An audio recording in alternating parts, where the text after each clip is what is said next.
Halo teman-teman, apa kabar? Semoga kalian dalam keadaan sehat dan selalu dilancarkan rezekinya. Oh ya, sebelumnya saya mau mengucapkan selamat Hari Raya Idul Fitri buat teman-teman yang merayakannya. Nah, pada video saya sebelumnya sudah pernah saya bahas mengenai 8 kunci sukses dalam usaha warung sembako. Nah, salah satu kunci sukses dalam warung sembako adalah melengkapi barang-barang yang kita jual. Tujuannya apa? Tujuannya agar supaya warung sembako kita dicap lengkap oleh masyarakat. Nah, ketika warung kita itu dicap lengkap oleh pembeli atau konsumen, maka mereka akan memprioritaskan warung kita untuk datang berbelanja kebutuhan sehari-hari mereka, teman-teman.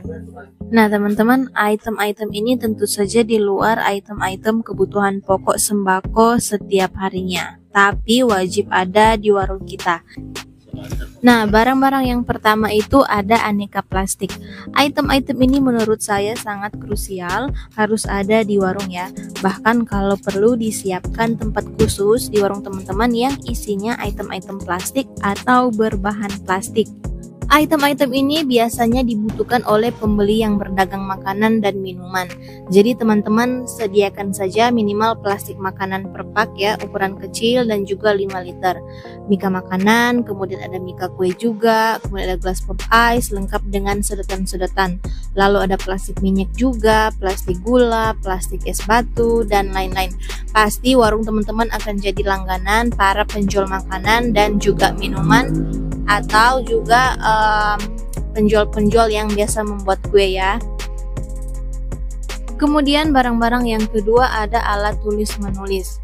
Item yang kedua ini akan sangat berguna terutama jika warung teman-teman berada di dekat sekolah ya. Apalagi jika memasuki tahun ajaran baru. Wah, pasti banyak diserbu tuh jualan alat tulis menulisnya teman-teman. Nah, apa saja item-item alat tulis menulis yang bisa di stok teman-teman?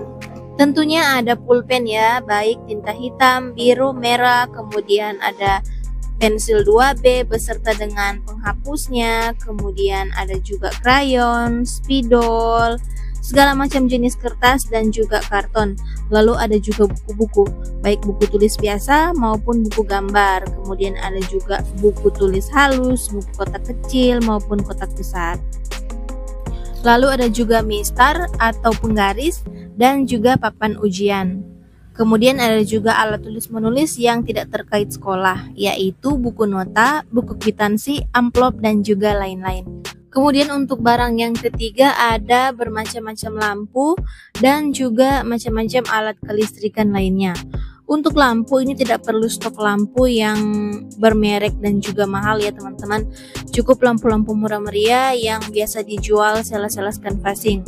Harga pokoknya berkisar antara 5.000 untuk lampu 5 watt sampai dengan 30-an ribu untuk lampu 40 watt. Lalu jangan lupa juga stok peralatan listrik lainnya seperti stop kontak, fitting lampu, kabel, kemudian terminal, colokan, dan lain-lain. Bisa juga teman-teman stok lampu charge yang biasa menyala di saat listrik padam. Kemudian yang keempat ada macam-macam kebutuhan bayi. Kebutuhan bayi di sini di luar popok ya teman-teman. Walaupun jarang dicari orang, tapi sekali item-item yang dicari lalu kita jual, maka pembeli pasti akan menganggap warung teman-teman itu lengkap. Kebutuhan bayi yang saya sediakan di warung saya antara lain kepala dot, lengkap dengan dotnya, kemudian ada juga bedak bayi, sabun bayi, baby oil, susu bayi, bubur bayi, dan juga lain-lain. Yang kelima ada perawatan kecantikan. Ini khusus untuk para kaum hawa ya. Jadi dari remaja sampai dengan ibu-ibu. Teman-teman tidak boleh lupa bahwa salah satu pembeli terbanyak di warung sembako adalah perempuan. Jadi kita juga harus menyediakan kebutuhan mereka. Teman-teman bisa mulai dari menyediakan hand and body lotion, kemudian kapas untuk wajah, pencuci muka, krim wajah, vitamin rambut, dan juga untuk ya alat-alat kecantikan ya teman-teman. Jadi jangan lupa ya untuk pirang juga itu sediakan juga dalam berbagai pilihan warna. Yang keenam ada obat-obatan. Nah, obat-obat di sini tentu saja yang bisa diperjualkan bebas di luar apotek ya. yaitu obat-obat yang bertanda hijau dan biru. Saya biasa stok obat dari Indogrosir karena di sana obat-obatan mereka tuh cukup lengkap. Jadi teman-teman bisa stok mulai dari obat batuk flu, kemudian obat sakit kepala, nyeri otot, demam, dan juga lain-lain. Kemudian jangan lupa sediakan juga berbagai jenis balsam dan minyak gosok. Kemudian ada vitamin-vitamin dan juga madu. Jangan lupa peralatan-peralatan kesehatan seperti kain khas, plester luka, dan juga lain-lain. Kemudian yang ketujuh ada alat-alat kebutuhan dalam rumah tangga ya, seperti tikar ya untuk santai-santai di lantai. Kemudian ada alat-alat kebersihan seperti sapu, kain pel, skep. Tidak lupa juga untuk keperluan mencuci ya, ada juga bundur baju, ada jepitan baju.